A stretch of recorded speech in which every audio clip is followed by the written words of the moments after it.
Hi guys, this is another video response to a question that I had, and I'm not even going to attempt to try and pronounce the name of the person who asked the question, but it's in the name of the video we're doing. The question is, there's actually a couple questions.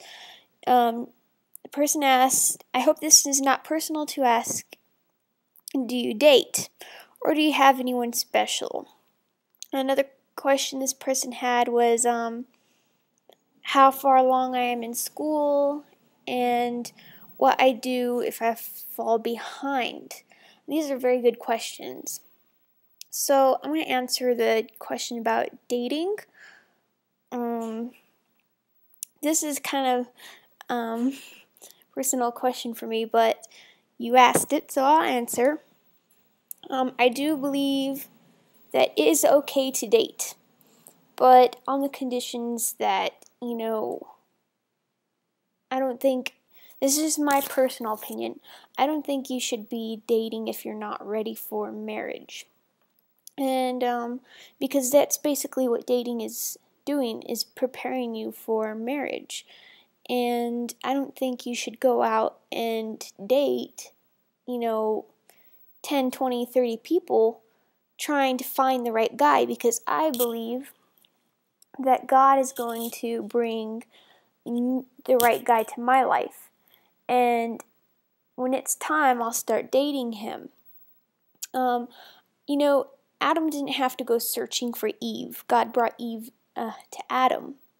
And that's my theory on dating, is I don't have to go searching and date one guy after another to find my husband. I believe God is going to bring him to me, and I believe that I don't believe in dating until you're ready for marriage. All these 13-year-olds, 14-year-old people, 15-year-olds dating, I don't necessarily agree with it, because seriously, is a 13-year-old or a 14-year-old ready for marriage? You have there's a lot of things you have to do when you get married. You have house or rent payment.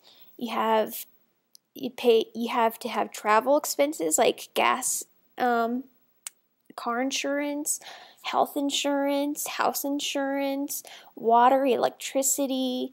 There's just a lot of bills. If you want a cell phone, you gotta have a cell phone bill, and but you can't do that alone. You have to be ready for marriage before you start dating. That's just my personal opinion. And I don't think you have to go dating 100 people before you find the right guy, because I believe God's going to bring me the right guy. Like I said, God brought Eve to Adam. Adam didn't have to go searching for her. As to how far along I am in school, I'm in between my, I'm kind of like in my thirdish year of pre-med. And it's kind of hard to answer that, because I can't necessarily say I'm on this semester, because I'm in the hospital so much. Since I started college, I've never went a semester without being in the hospital. So I'm like in my third year of pre-med right now. And that kind of leads into your other question. What do you do when you're behind in college? Right now, I was put in the hospital right after spring break, and I am so far behind right now. But I choose to go to a sister campus to the University of New Mexico, and it's great because it's smaller, so I can keep in better contact with my teachers. And I have my teachers on Facebook, which is very helpful. So they email me and tell me what I need to stay caught up on, and I will try my best to do school while I'm in the hospital.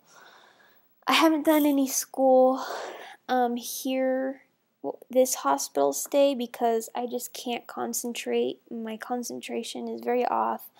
But my books are here So they are available for me to catch up, and right after I get out of the hospital, there's going to be midterms, and I'm just really far behind in my math right now, and but I'm confident I'll catch up. It's not impossible. I remember my second year of college, I was in the hospital for a very long time, but I actually did my school while I was in the hospital and ended that semester with a 4.0 GPA.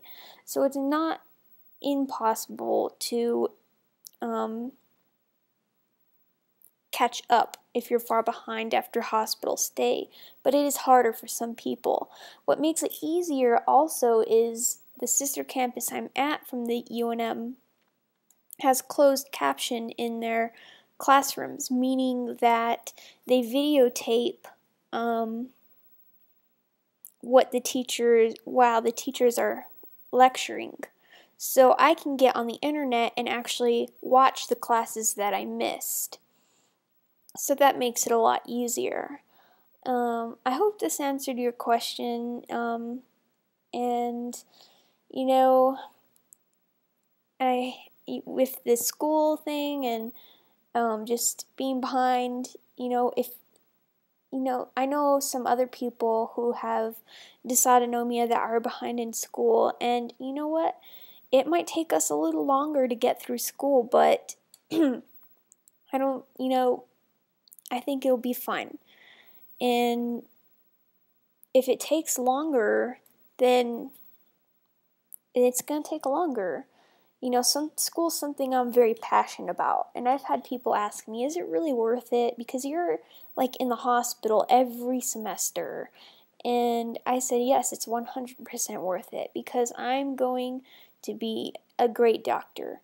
Being in the hospital during the semester and being ill for the past 5.5 years is going to make me a great doctor. And, it's just going to be something that I get through and pull through. And if it takes me a little longer, then that's what I got to do. And if I have to take classes, there's a class that I had to take. There's a class that I'm going to be possibly having to take for a third time because of being in the hospital. But if that's what it takes, that's what it takes. So, I hope this answered your question. As always, you guys can post questions on my YouTube message board, or you can inbox them to me. Don't worry about asking too personal questions. It doesn't. If it's too personal, I won't answer it. So, have a good day, and bye.